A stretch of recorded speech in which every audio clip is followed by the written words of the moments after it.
بہت دنوں سے تجزیہ کار کہتے تھے کہ ٹرمپ کو آف ریمپ چاہیے ایران جنگ سے نکلنے کے لیے. نیتن یاہو کے اکسانے کے اوپر ایران جنگ میں وہ گھس تو گئے ہیں لیکن تیاری نہیں ہے اور ایران کو شکست دینے کی پوزیشن میں بھی نہیں ہے. کسی زمین کے حصے پہ قبضہ کر لیں تو اس قبضے کو برقرار رکھنے کی صلاحیت بھی نہیں رکھتے.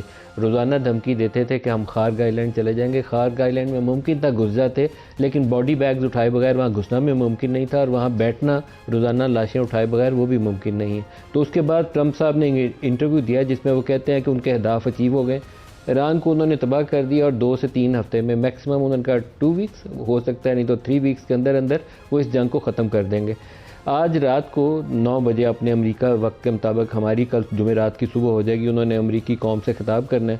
تو لائکلیہوڈ یہی ہے کہ وہ اپنی خود سے فتح کا اعلان کریں گے کہ میں جیت چکا ہوں, میں نے اس کا ایٹمی پروگرام تباہ کر دیا ہے. یہ جون میں بھی انہوں نے اعلان کیا تھا کہ ایران کی ایٹمی صلاحیت مکمل طور پر تباہ کر چکے ہیں. وہ ایک دفعہ دوبارہ اس کا اعلان کریں گے کہ ایک دفعہ پھر انہوں نے صلاحیت تباہ کر دی ہے. لیکن جو نیتن یاہو ہے اس کے اوپر سے اگر کوئی نظر ہٹائے گا تو وہ شاید سب سے زیادہ خسارے کا سودا کرے گا.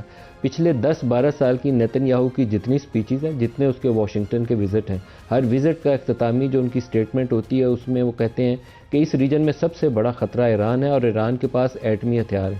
ایران کے پاس ایٹمی ہتھیاروں کی کہانی ویسی ہے جیسے عراق میں ویپنز آف میس ڈسٹرکشن کی کہانی تھی اور اس وقت یورپ امریکہ کا اتحادی تھا. لیکن اس دفعہ برطانیہ لے لیں, اٹلی لے لیں, فرانس لے لیں, اسپین نے تو بلکہ بہت ہی کرج دکھائی ہے, وہ جم کے کھڑے ہیں.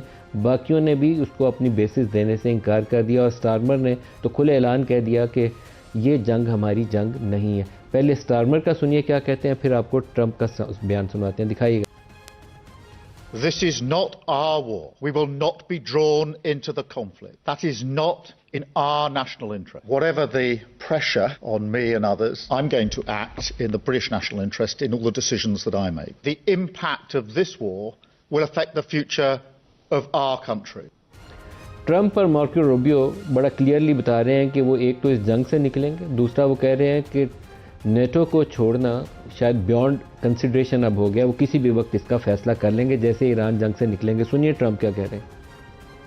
All I have to do is leave Iran, and we'll be doing that very soon. We had regime change already. Now we have a group of people that are very different. They're much more reasonable. I would say that within 2 weeks, maybe 3. We're negotiating with them right now. They've been, again, we have had regime change. I had one goal. They will have no nuclear weapon. And that goal has been attained. We've set them back. It'll take 15 to 20 years for them to rebuild. Iran کی جانب سے جو کچھ دعوے کیے جا رہے ہیں ٹرمپ کی جانب, انہوں نے ان کو ریجیکٹ کیا, لیکن ایران کے جو وزیر